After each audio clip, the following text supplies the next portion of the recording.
Mary vilayatyny häkimiýetler valyutanyň gara bazaryna dollar sowdasy bilen meşgul bolýan sowdagarlara garşy gödäwçiligi güýçlendirýär. Mary vilayatynyň administrativ merkezini polisiýa işgärleri dollar satýanlary we satyn alýan raýatlary tutup başlady. Bu barada Azatlyk radiosynyň ýerli habarçysy 19 noýabrda Marydan habar berdi. Mary vilayatynyň Mary şäherine valyut ýükleri ýagny gara bazarda abaşa dollaryny satýanlary we satyn alýanlary İçeri işler ministrliginiň polisiýa işgärleri tutup başlady diýip habar çaýdýar. Ol şaýatlara salgylanyp Mary şäheriniň özüne 19 noýabrda valyuta sowdasy bilen meşgullanýan 20 goloy adamyň polisiýa işgärleri tarapyndan tutulanyny aýtdy. Şu gün 19 noýabrda Mary şäheriniň Skvarsowa köçetiniň ugruna ýerleşýän Läle bazarynyň daş ýüzüne dollar çalyşýan 4 adamy, Moğolunepet köçetiniň ugruna ýerleşýän Gök bazarynyň daş ýüzüne dollar çalyşýan 6 adamy, Gurban Sultan Eje köçetiniň ugruna Mer bazarynyň daş ýüzüne valyuta alyş çalyşygy bilen meşgul bolan 7 adamy polisiýa maşynyna salyp alyp gitdiler diýip habar çaýtdy. Onuň tasdiklamagyna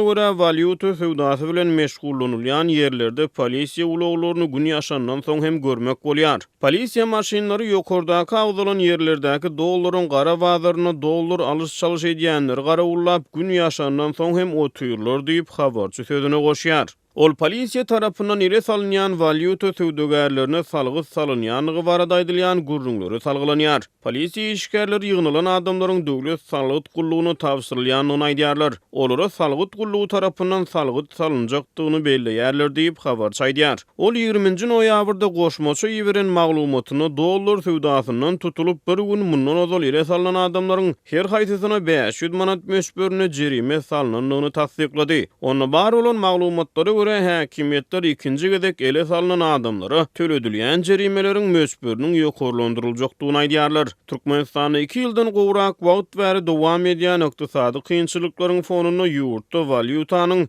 resmi alyş çalyşy çäklendirildi. Valyutanyň gara bazarda öredi. Türkmenistanyň Merkezi Banky 2015-nji ýylyň 1-nji ýanwaryndan bäri manadyň hümmetini bir sydyrgyn saklaýar. 1 dollaryň resmi alyş çalyşy wagty Türkmenistanda 3,5 manatdyr. Ýöne ýurtda peýda bolan valyutanyň gara bazaryna dollaryň manada bolan gatnaşygy onuň resmi kursundan 5-6 esse ýokarydyr.